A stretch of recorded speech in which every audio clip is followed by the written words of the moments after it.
यशोदनंदन ब्रज जन रंजन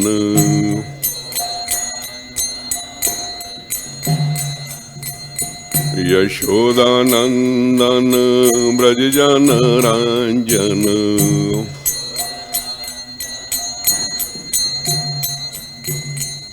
यमुना कीड़ा वनचारी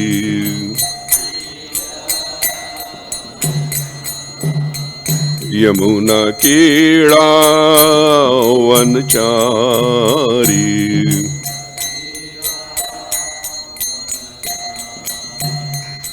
जय राधा माधवा कुंज बिहारी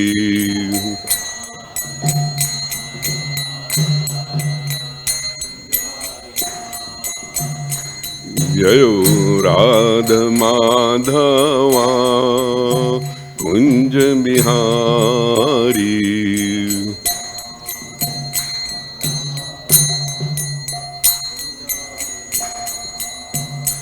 जय Radha Madhava Kunj Bihari.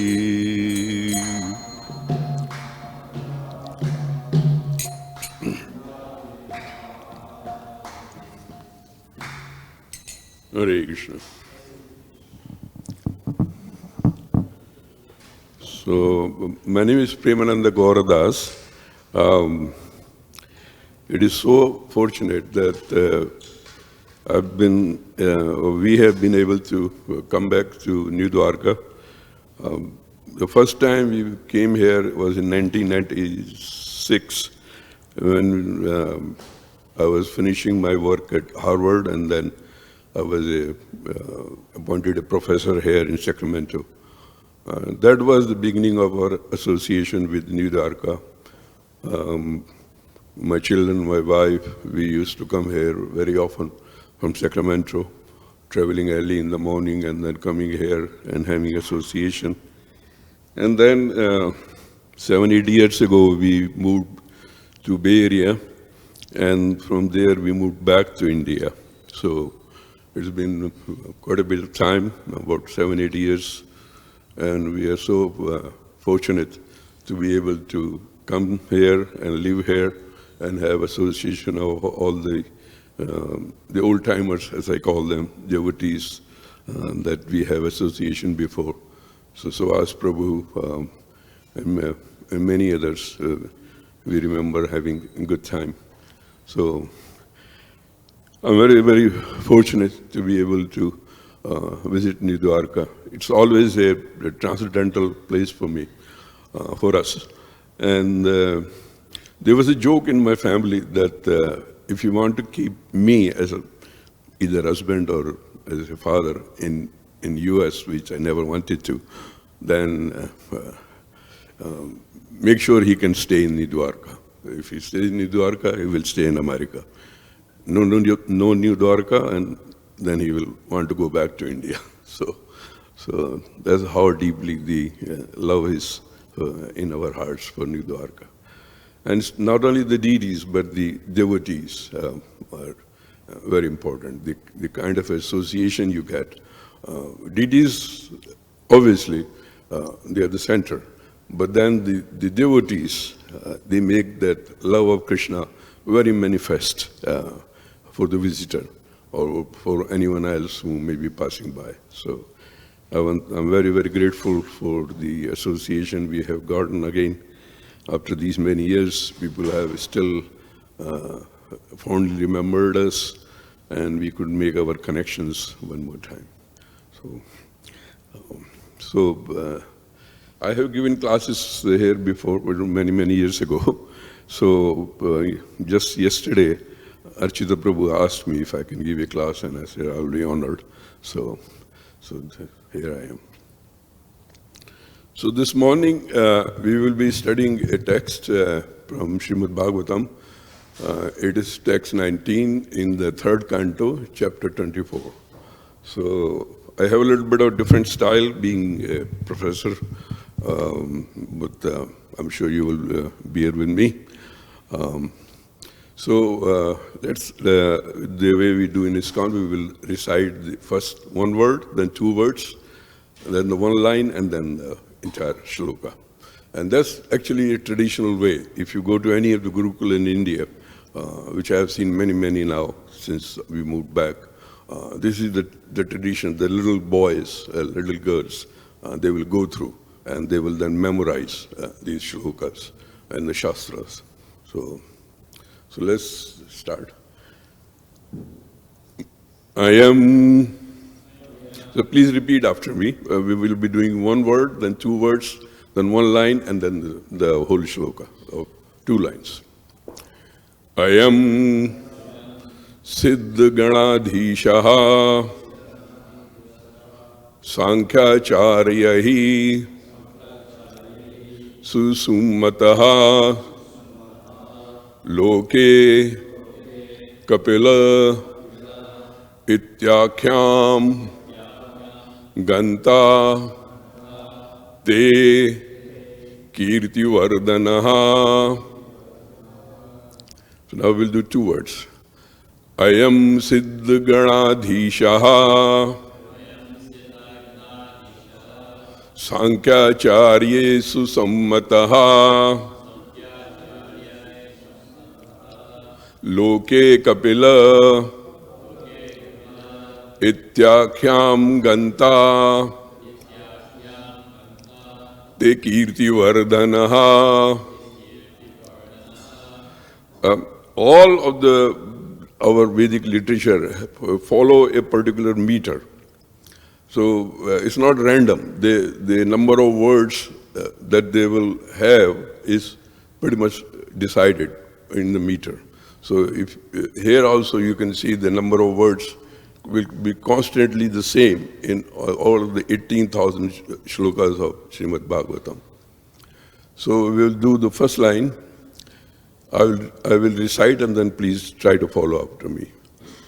Ayam Siddha Ganadhishaha Sankhyacaryesu Sammataha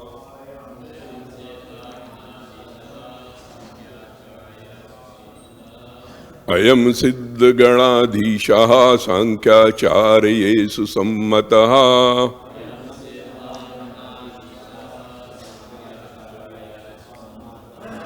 Ayam Siddha Ganadhishaha Sankhyacaryesu Sammataha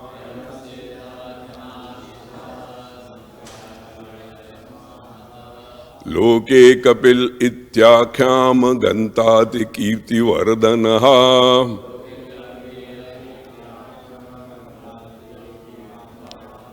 Loke Kapil Ityakhyam Gantati Kirtivardhanaha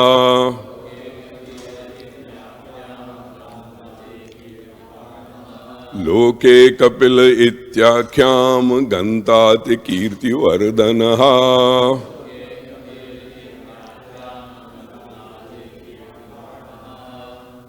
So we will do the entire shloka.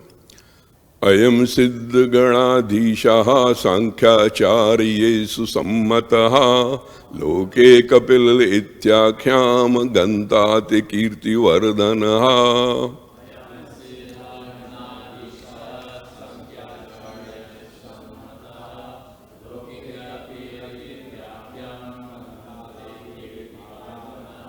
Please do one more time.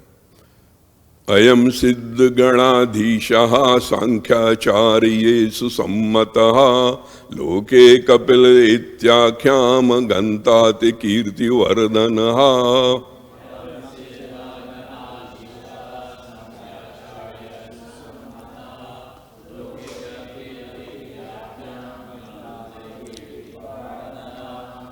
Thank you. So we will read the translation and purport by Srila Prabhupada. Srila Prabhupada ki jai. I am the personality of Godhead. Do word by word? Okay. I am the personality of Godhead. Siddha Gana, of the perfected sages. Adhishaha, the head. Sankhya Acharya, by Acharya, expert in Sankhya philosophy. Susumataha, approved according to Vedic principles. Loke, in the world. Kapilaha, iti, as Kapilaha, ya Kapila Muni. Akhyam, celebrated. Ganta, he will go about. Te, your. Kirti, fame. Vardhanaha, increasing. So the translation is, your son will be the head of all the perfected souls. So please repeat. Your son will be the head of all perfected souls. He will be approved by Acharya, expert in disseminating real knowledge. And among the people, he will be celebrated by the name Kapila.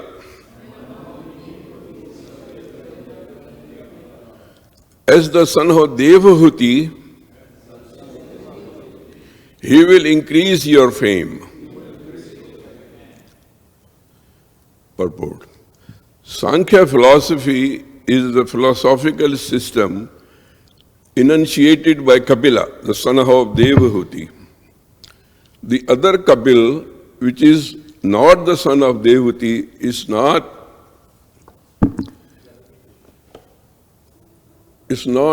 an imitation.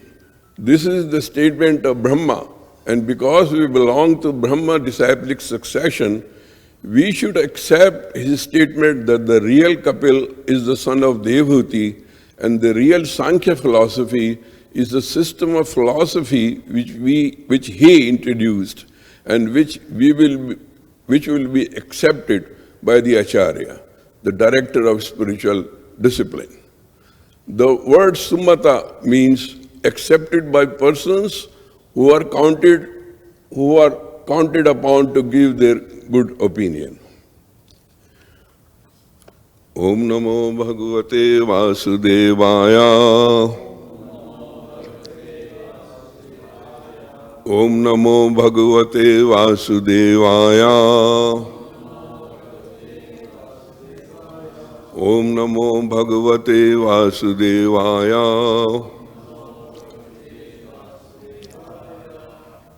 Om Jnanam Timiranandasya Jnananjanan Shalakaya Chakshurun Militam Yena Tasmai Shri Guruve Namaha. So, in this particular section of Bhagavatam, Lord Brahma is talking to two personalities, Kardamba Muni and his wife Devahuti. So, Devahuti, as we read before, she has 9 daughters, and all of them have been married off to 9 sages. And I guess, not in the scripture, but I sort of feel like a parent that they are feeling lonely. Nobody else is in the family now. That happens very commonly these days. The children go away, and then there is a empty nest syndrome. So you just feel, oh, what is there now? Only 2 of us. So I guess that was the situation with Mother Devahuti. The 9 daughters have been married off. Now the husband and father are alone. And at that time, Lord Brahma is coming and talking about a son that will be born from Mother Devahuti, who will be no one else than Bhagavan Vishnu himself. So his qualification, as Lord Brahma is telling, that he will be increasing their fame, the fame of the mother and father. And how so? Because he will be disseminating, bringing in a system of knowledge that before that was non-existent. And in fact, the Sankhya philosophy that Kapila Muni enunciated is the oldest philosophy that we have in Vedic scriptures. We have 6 Astic philosophy, those who believe in Vedas. Then there are 3 Gnostic philosophies, those who do not believe in Vedas. And Gnostic being Jainism, Buddhism, and the other one, eat, drink, and be merry. I forgot the name of the rishi who pronounced. But we have 6 Astic philosophy, they believed in Vedas. And Sankhya is the oldest among them. And that oldest philosophy is to be brought down by none other than Kapila Muni, who will be the son of Devavati. So this is the Lord Brahma's assurance to the mother and father that do not feel lonely. Somebody else, Bhagavan Vishnu himself, is coming through your womb, and he will be enunciating the philosophy of Sankhya. So it is a little theoretical, but I'll try to make it as enlivening as possible. First of all, why we need a philosophy? Philosophy actually is not a word in Vedic scripture. The word is darshan. So darshan and philosophy are 2 different things. Well, quite a bit similar, but they are different also. Philosophy in English language means love of knowledge, love of wisdom. So you love, say, somebody may love farming, somebody may love wisdom, and the one who loves wisdom is through philosophy. But the darshan in Vedic literature is different. Darshan means not only the love, but then inner experience of that knowledge. So that's where the 2 are different. The Indian darshan means that you have the knowledge, you have love for knowledge, but because of that knowledge, there is something happening to you as a person. So the internalization of that knowledge is what we have in darshan. But philosophy simply, somebody went around in the park and then saw an apple go down, and then he said, oh, there is a law of gravity. So that's not just in darshan. Darshan says, yes, that is there. They actually have a whole system of how do we perceive knowledge, information. But then beyond that, they have the internalization of that knowledge. And why we need internalization, I will talk about a little bit in that. So the 6 systems that we have, they essentially are trying to answer 3 questions. All the 6 different systems, Sankhya, the first one, then other 5 also came in. Yoga, for instance, is very popular these days in the West, also in India. So that's also one of the darshans. All very popular, but the key question they all 6 are trying to answer are 3. One is, who am I? And who am I is, for somebody who has gone through the stages of being born, going into educating oneself, herself, having a profession, making children, let the children get married and all. So that lifestyle has been fulfilled, and now the person is feeling, well, is it at all?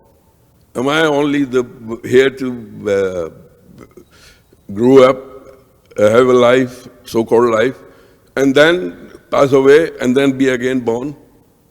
So that is the question they are trying to answer in the 6 darshans. Who am I? Then second question they're trying to answer is, why is the suffering? Why I feel suffer? For instance, when I came here, I came from Bay Area, and I was thinking Bay Area is colder than Los Angeles, so I didn't bring my sweater. So I was suffering for 2 days in Mangalarti. So the second question they're trying to answer is, why is the suffering? Why we see the suffering? All 6 of them are trying to answer that. And in fact, Buddhists also trying to answer the same question. So second question is, why is this? What is the reason for suffering? And the third and final is, how do I get out of this altogether? So you take any of the darshans. Sankhya is the first one, like I said, Yoga, Mimamsa, Vedanta, they all are trying to answer that question through their different arguments or different ways of looking at the problem. But one point I want to make is that in the Indian system, a lot of people ask me this, even when I was at Harvard, why you have so many scriptures? We used to go to Boston Temple very often. We were very close to them. Why? A lot of my colleagues, they'll ask, why you have all these so many scriptures? We just have Bible. And if they're a Muslim, they say, we just have Quran. So, but why you have all these tons and tons and tons and tons of literature? And I said, because we were so much into knowledge. We were more into knowledge. We wanted to see, we wanted to experience, we wanted to write. So this whole Puran is one of the 18 Puran. And how many verses? 18,000. Can you imagine writing 18,000 verses? It has to be precise and meter. It has to make sense. It has to have chapters that will be focused on one aspect in that particular chapter. So writing that, and then you write Mahabharata, then you write Ramayana, then you write this and that.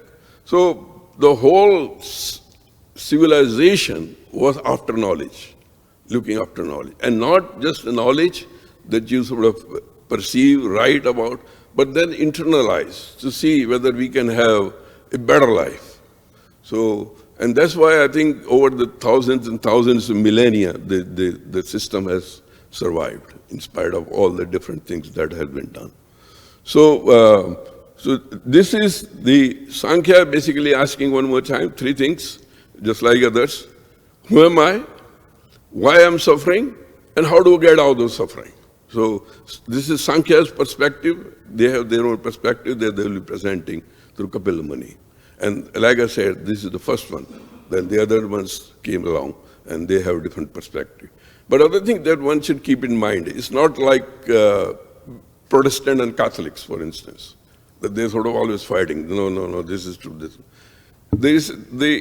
Internally, they all have very good similarities. For example, with Vedanta, with the yoga. Yoga and this particular philosophy, they have many things which are very common. So internally, they're not contradicting each other. They're just, as Prabhupada gives an example many times, is of 6 blind men looking at an elephant. So somebody thinks the elephant is a trunk, somebody thinks it's a heavy leg, and somebody thinks it's big ears, and so forth and so forth. So all 6 are internally very close to each other, but at key points they diverge also. So that's why they are different. So Sankhya, like I said, is very close to yoga, but it's also different. So the word Sankhya. Sankhya in Sanskrit means counting. So we say Sankhya. Sankhya is the word in Hindi that means Sankhya is numerals. So 1, 2, 3, 4, 5, 6, 7, 8, 9, 10, and so on. So Sankhya, the word was given to it because it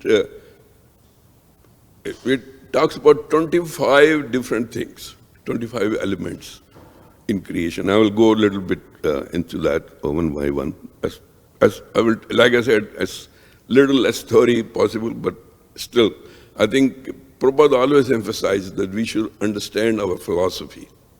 If you don't understand the philosophy, you go out in the street, somebody will try to convince you, no.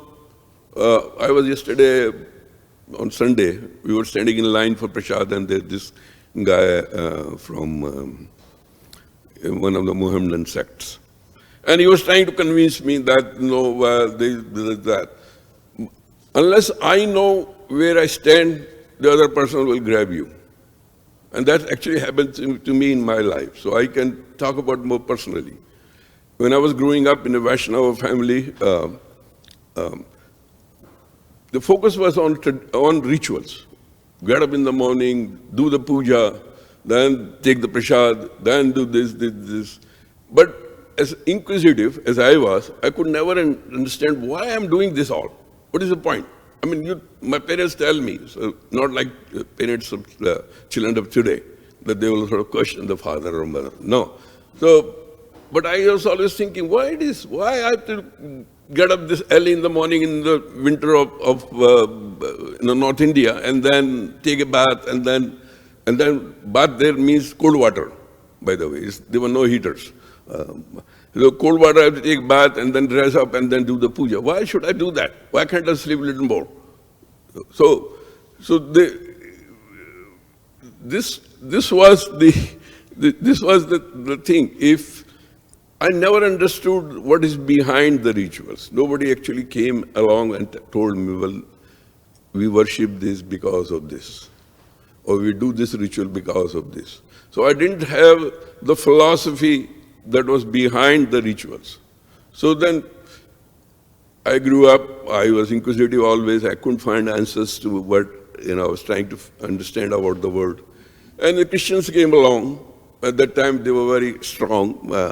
And they convinced me, look, all this is crap. I will explain to you why you need to leave your religion and become a Christian. And there was this minister right from here.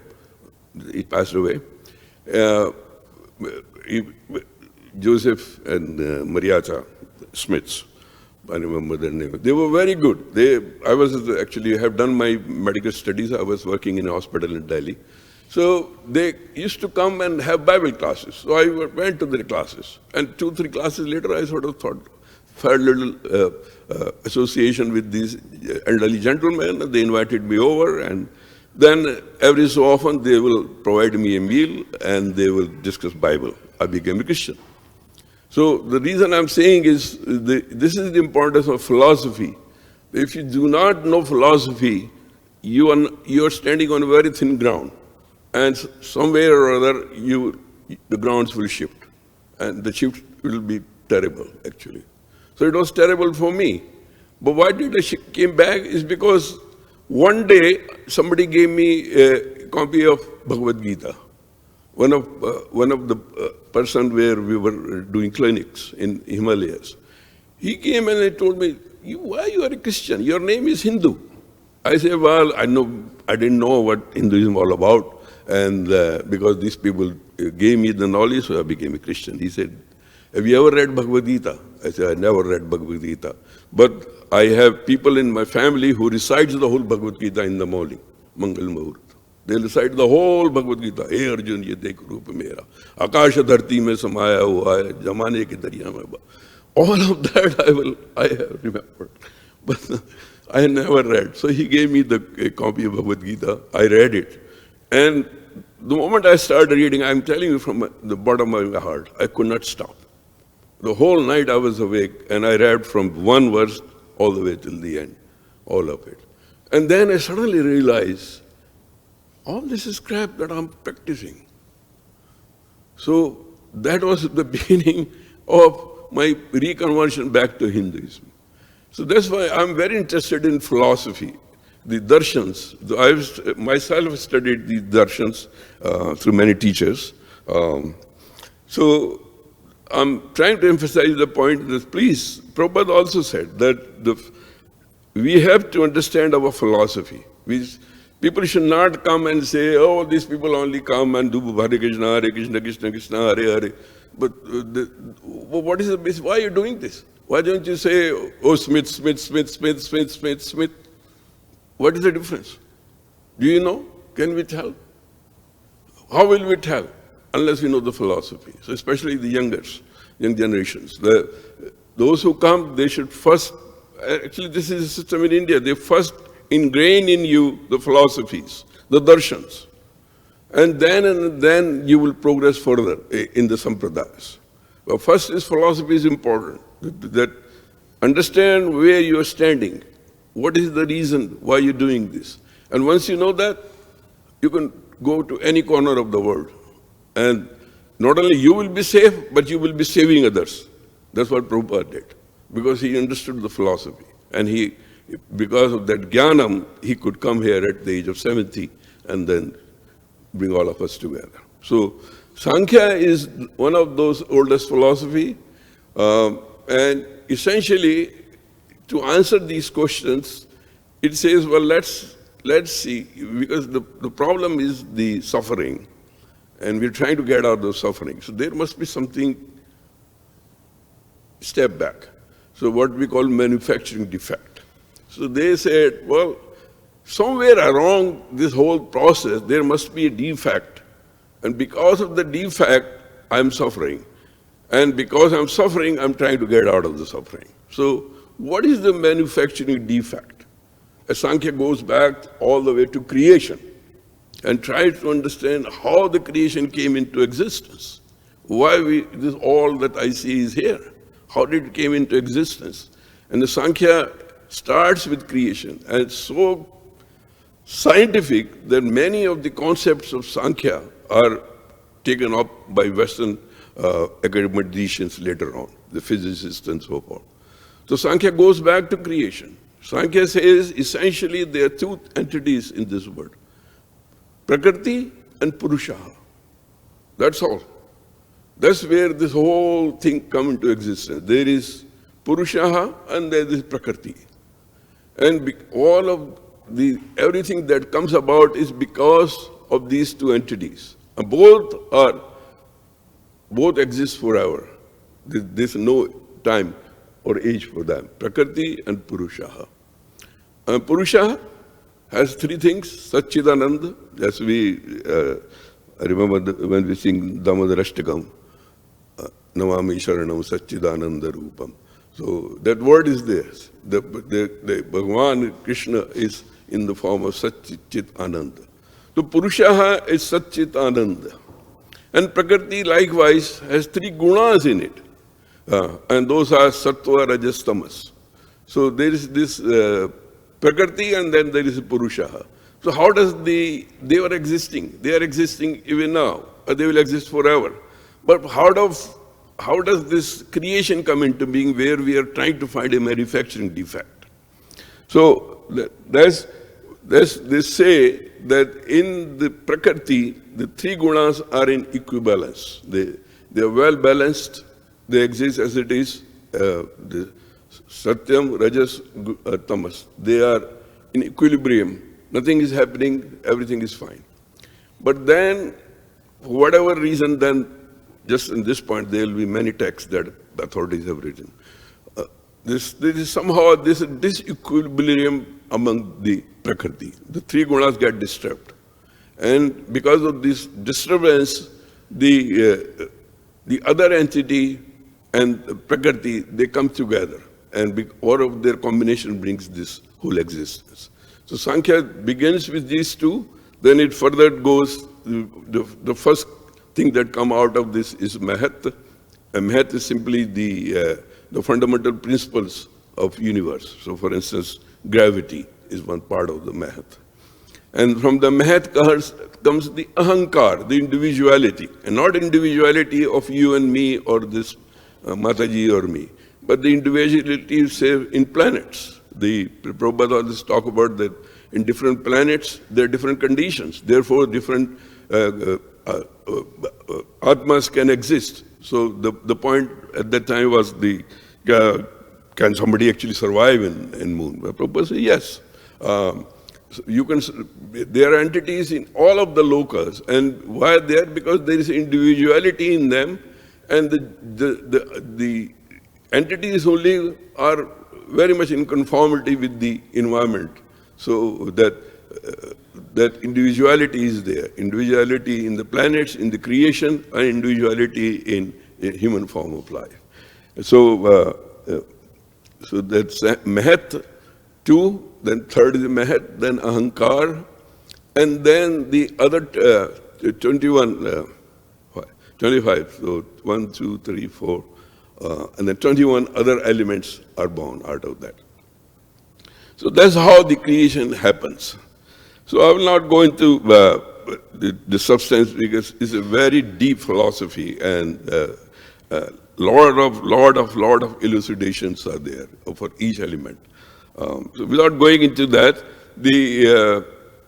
so we should understand that this is Prakriti and Purusha, and because the Prakriti gets disturbed, just like you can think of how the procreation happens, there is a sperm and then there is ovum.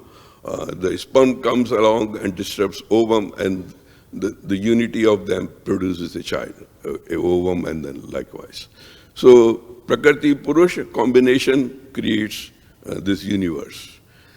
And so then, okay, that's so far Sankhya is talking about creation. There's a big chapter of Sankhya, creation. And after the creation, so they are saying, but then why is the suffering?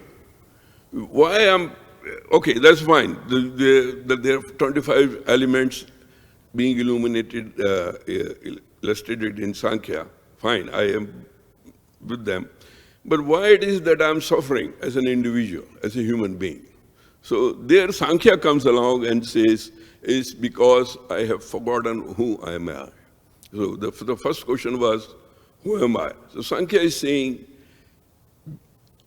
after the creation, as an individual, I have forgotten who I am. And I'm only thinking that I'm made of these three gunas, rajas, tamas, and sattvam. I'm forgotten the other part, the father, if you can think of, the father's side, the Purushaha side, I have forgotten. The Satchidananda quality that I have been forgotten. And so I'm only thinking of the gunas. And because of the gunas, I am always thinking of the suffering. So if the way then I have to transcend that, if I remember my original nature, and my original nature being of Satchidananda, if I remember my original nature of Satchidananda, then I will realize that this what I'm going through is temporary. It will pass away. Nothing stays forever. I may be feeling hot today, but tomorrow it will be cold. I may be rich today, I may be poor tomorrow, or other way around. All that is happening is temporary. But beyond all these temporary experiences is my eternity experience, the part that I'm part and parcel of Krishna. So because of that forgetfulness of that particular aspect of my existence, I am suffering. And then the answer to the third one is simple. How to get out of the suffering is simply knowledge. And how do I get the knowledge? Then there are different systems have been prescribed. In the Bhagavad Gita, there's a karma yoga, work in devotion, or being a devotee, which we emphasize in ISKCON. So all of that, if somebody were to ask you, why do the arti? I'm trying to realize my Purushaha part, that I'm not just made of these three elements which are dragging me, but beyond this Prakriti is the Purushaha part, that I'm a minute part of that fire. And once I realize that part, then everything will be seen as temporary, as passing, and as a result of my own past karmas. And I am myself a servant of Krishna. So that's what, in very, very nutshell, Sankhya philosophy. They give classes on Sankhya for a month. So that's all. So Brahmaji is telling Mother Devhuti that do not be sad because your daughters have left you, but there is a personality of God himself is coming through your womb. And that personality will elucidate the fundamental darshan of Vedic philosophy, the Sankhya. So, thank you. That's all I wanted to say. Thank you. Hare Krishna. If I can help anybody with any question, I will be more than happy.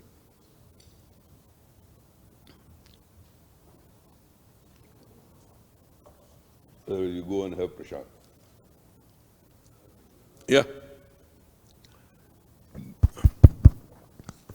It's interesting as the Sanatan Goswami, when he was visiting Chaitanya Mahaprabhu in Benares, he's kind of resumed what you have said in the class.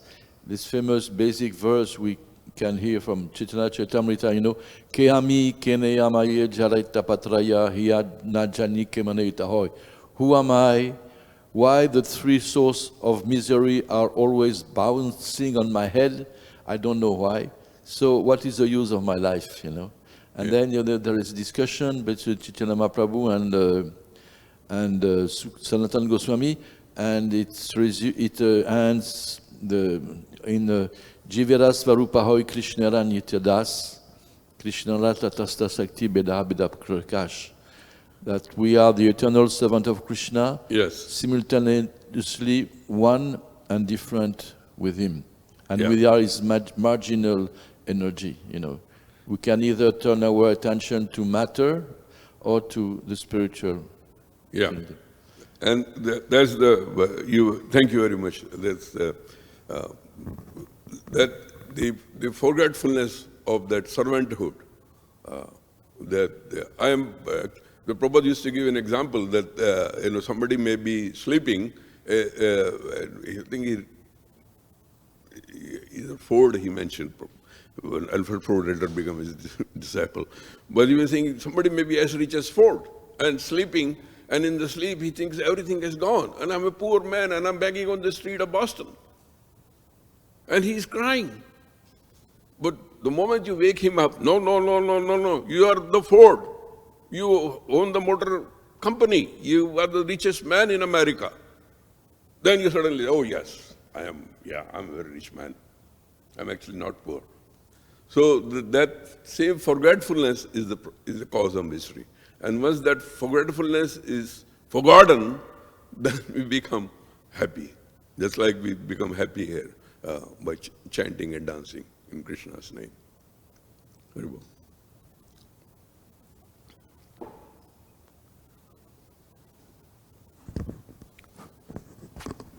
Hare Krishna. Very well. I have one question. Because what you said, you used to be Christian before?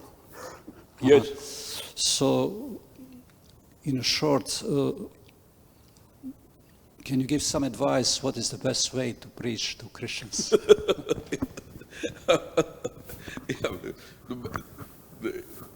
The interesting thing is in India, because there's not now but before, they all of them they come and try to convert people, especially young. Like they go to IITs and then try to brainwash them.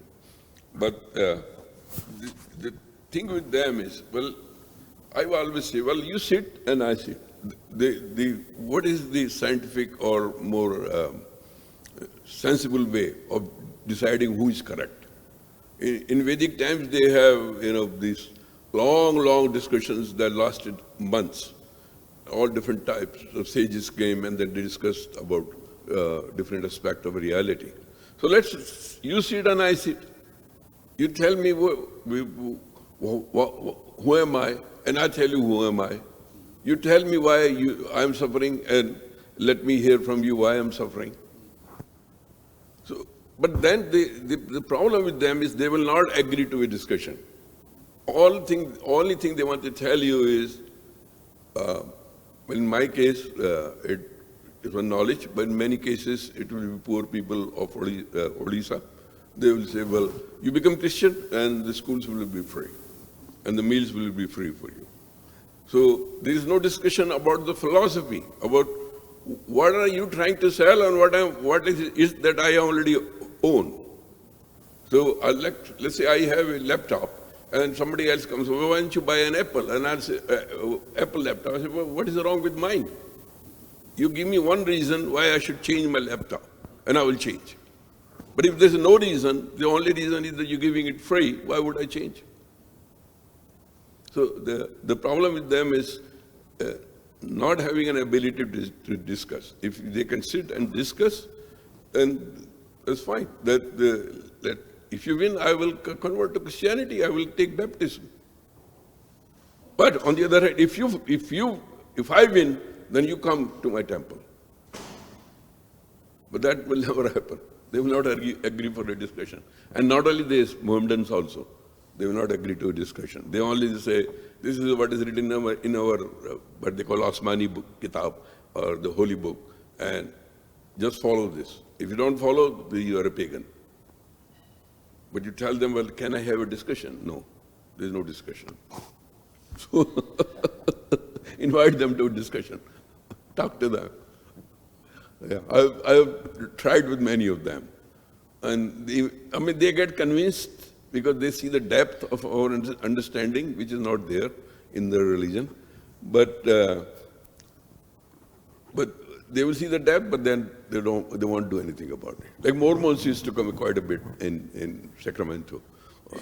And they always have this thing. And they always say, read our book. I say, I will read your book. I have no problem. Nobody tells me in my system that you should not read a Bible. I will read. But the condition being you read mine. At that point, they will go away. Hare Krishna Prabhu. Hare Bol. I just wanted to say this.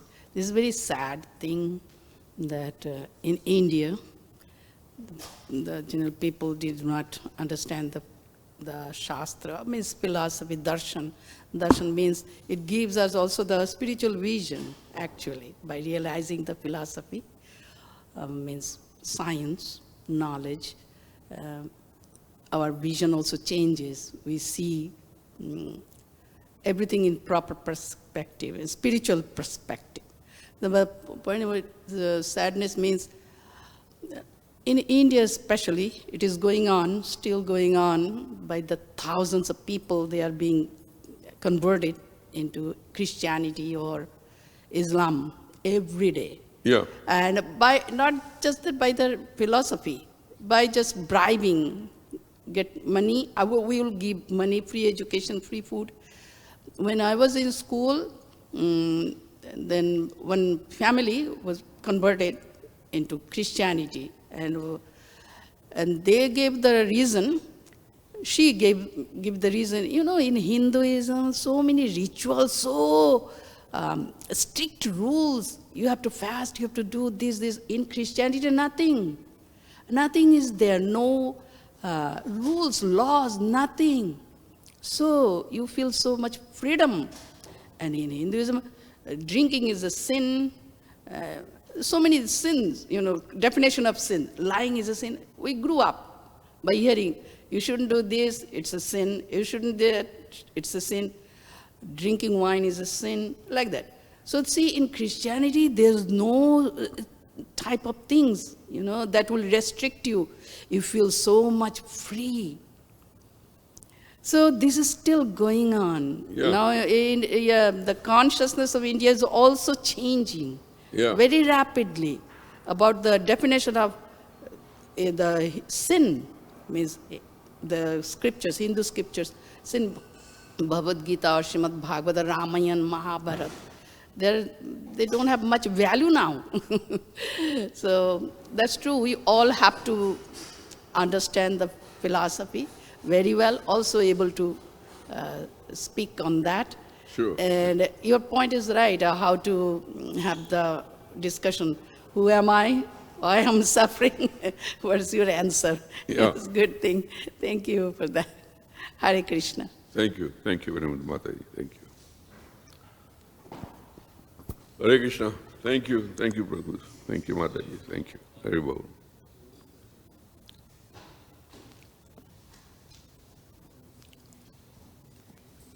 Srimad Bhagavatam ki jai.